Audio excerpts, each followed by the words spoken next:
Welcome to Shon Stories. Kids stories. Mom stories. Shon stories. Check it out.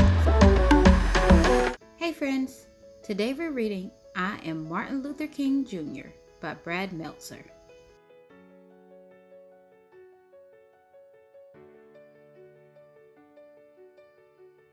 I am Martin Luther King Jr.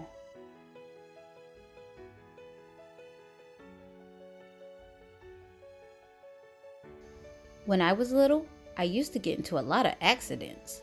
One day, my little brother hit me in the head with a baseball bat. 2 other times, I mistakenly got knocked over by a car. Another day, I tumbled over our banister, then bounced through an open door into the basement. Whoa, amazing fall. You okay? I'm okay.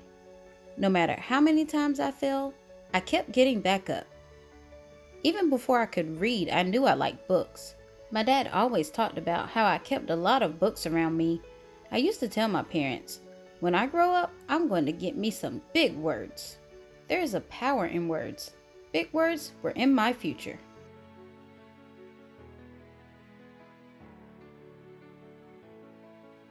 When I was 6 years old, one of my best friends was a boy whose father owned a store across the street. Tag, Youre It. No, Youre It. No, Youre It. No, Youre It. My friend was white. I was black. It didn't matter to us. We would play games and have fun together. But when we started going to school, everything changed. He went to a school where all the kids were white. I went to a school where everyone was black. Soon after, he told me, I can't play with you anymore. Why? My dad said so. He doesn't want us being friends. But why? You're one of my best friends, aren't you? Aren't you? I didn't understand. It didn't make sense.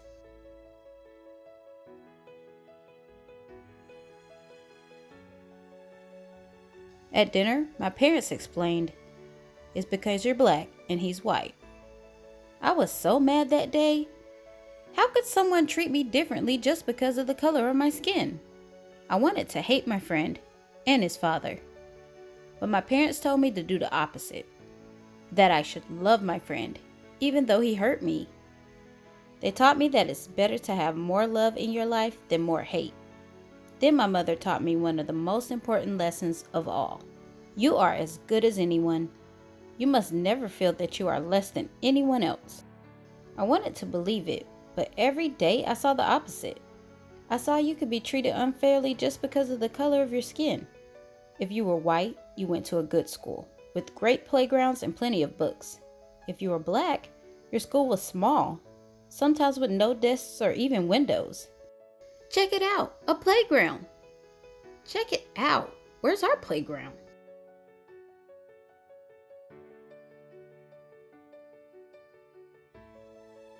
It wasn't just the schools. Black people had to use different water fountains, different elevators, even different bathrooms. In fact, on a hot day when everyone wanted ice cream, if you were white, you could sit at the counter and eat from a nice dish. But since I was black, if they served me at all, it was through a side window and they put my ice cream in a flimsy paper cup. This ice cream is perfect. This ice cream is melted. It got even worse when I was 14.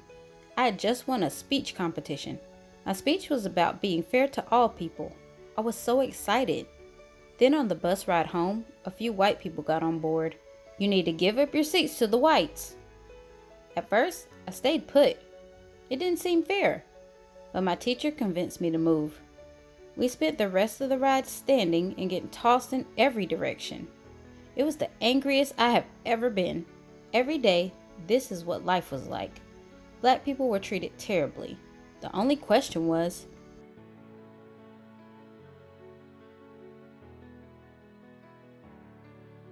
what could I do about it? At the age of 15, I started college. By 19, I became a minister and entered seminary school to study religion. Over those years, I read the works of Henry David Thoreau and Mahatma Gandhi. Thoreau taught me about civil disobedience, how an evil system could be changed without violence. Gandhi opened my mind to the power of nonviolent resistance. What's that? Love. It's using love and peaceful methods to change unfair things in society. It was a lesson I wanted to share with everyone. In no time at all, I got my chance. In Alabama, a black woman named Rosa Parks was told to give up her bus seat to a white man. It was just like what happened to me. But unlike me, Miss Parks refused. She was arrested. Early the next morning, I got a phone call from a local community leader. It's time to take a stand. We should boycott the buses so everyone knows that we won't accept this treatment anymore. You know that's not going to be easy. Do not ask if it's easy. Ask if it's right. It was just like Thoreau taught. Instead of using violence to protest the unfair rules, black people would use a peaceful method. We would not ride the public buses. Without our money, the bus companies would go out of business. Now the only question was, would it work?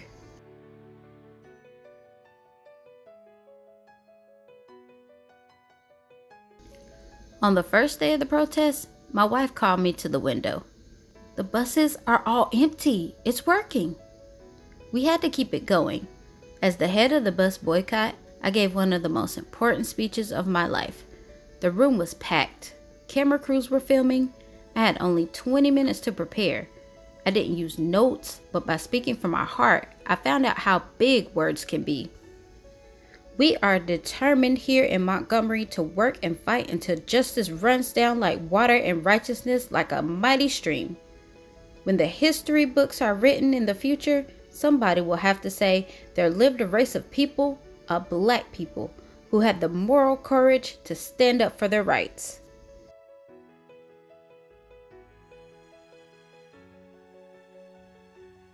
The police put me in jail, saying I was breaking the law. Other folks bombed my house, but instead of using my fist, I kept my calm. Don't you want to fight back? I am a man of nonviolence, and I know that I do not stand alone. We are with you all the way, Reverend. If no one rides these buses, we'll go out of business. You're finally getting it, huh?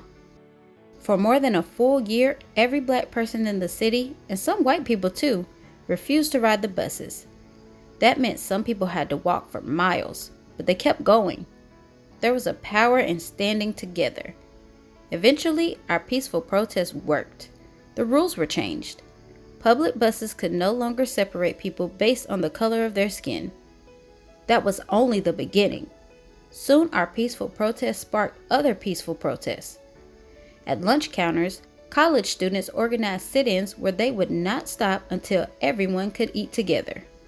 Our methods of nonviolence were so powerful, I was invited to meet with the president at the White House.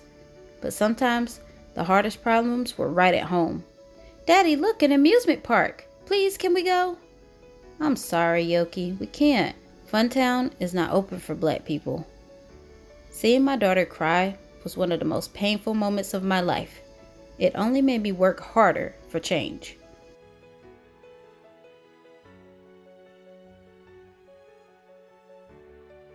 Was it easy? Absolutely not. During one protest in Birmingham, Alabama, the police again arrested me and locked me in a dark jail cell that had only one window. Someone slipped me a newspaper, in which white religious leaders had written an article calling us lawbreakers. Someone then snuck me a pen. In that jail cell, I wrote my own response in the margins of the newspaper and even on toilet paper. My letter from Birmingham jail was soon published as a pamphlet. Then it was in magazines and newspapers. Today it has been read by millions of people. Like I said, it is amazing how big words can be.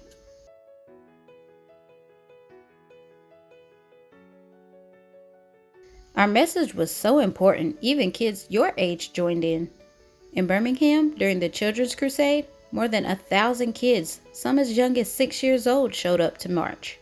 What do you want? Feed them. The first day, the police arrested 900 of them. The next day, 2,500 children showed up, ready to go to jail.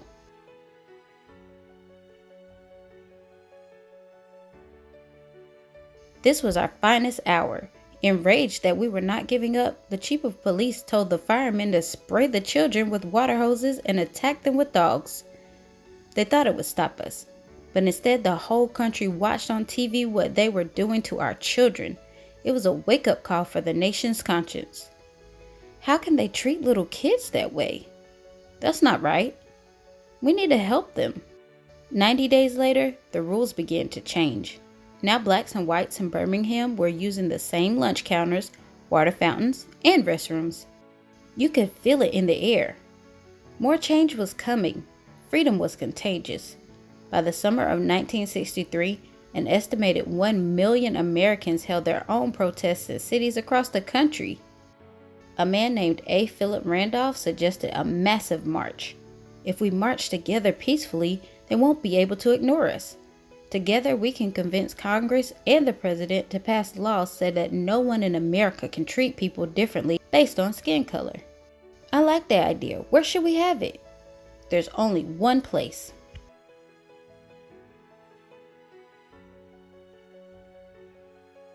People came from almost every state. They came in nearly every form of transportation. They even took off work and did not get paid just to be there. Old people, young people, black people, white people, even children like you, they all came to Washington, D.C., gathering in a righteous army. Why? Because they wanted change. And they knew the surest way to change the world is to stand together. I am happy to join with you today in what will go down in history as the greatest demonstration for freedom in the history of the nation. On August 28, 1963, I stood at the podium and spoke what some later called my biggest words of all.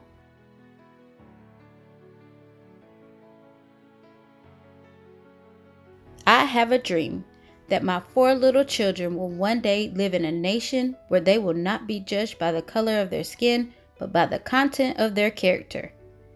I have a dream that one day little black boys and black girls will be able to join hands with little white boys and white girls as sisters and brothers. Let freedom ring from every mountain. Let freedom ring.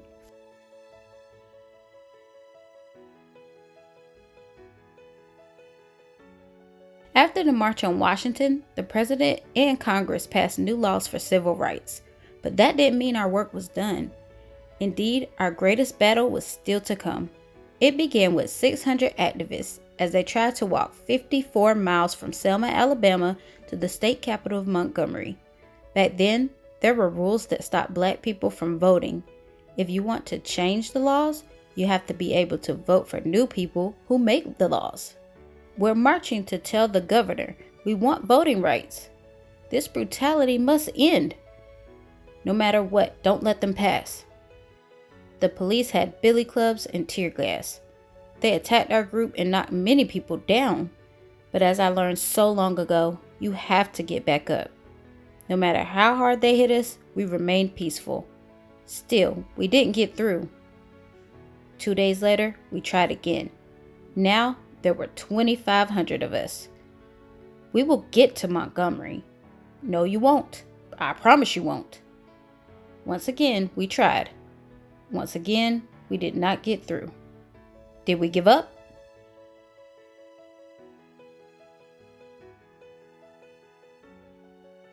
What do you think?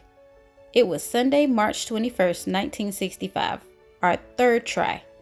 Now we had 8,000 people with us. We are on the move. We shall overcome. For 2 days we marched. Rain could not stop us. The world was watching. The White House was too. President Johnson even sent troops to protect us. Check out the crowd. Black, white, Christian, Jewish, all standing together. Exhaustion could not stop us. As we reached Montgomery, Alabama, tears were shed. But this time, they were tears of joy.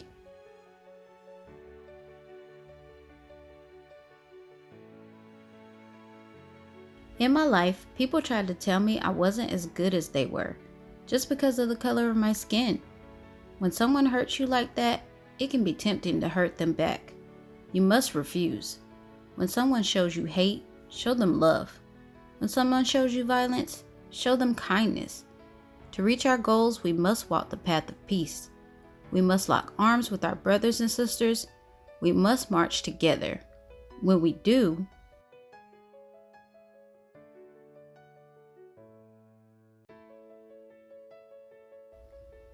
our voices will be heard and freedom will ring.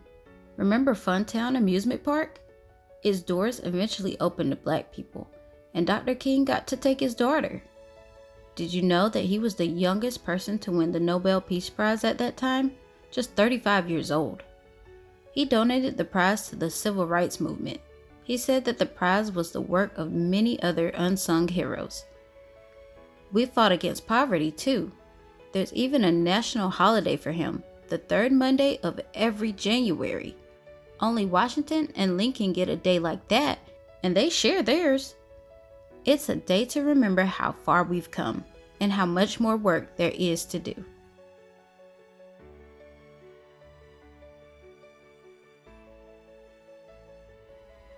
I am Martin Luther King Jr.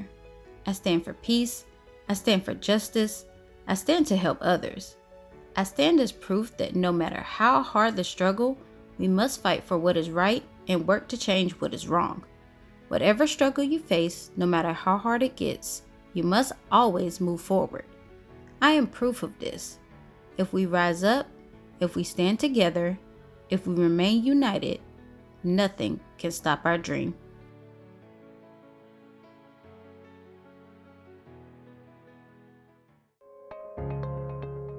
She sat on Rooster's birthday cake. Oh no!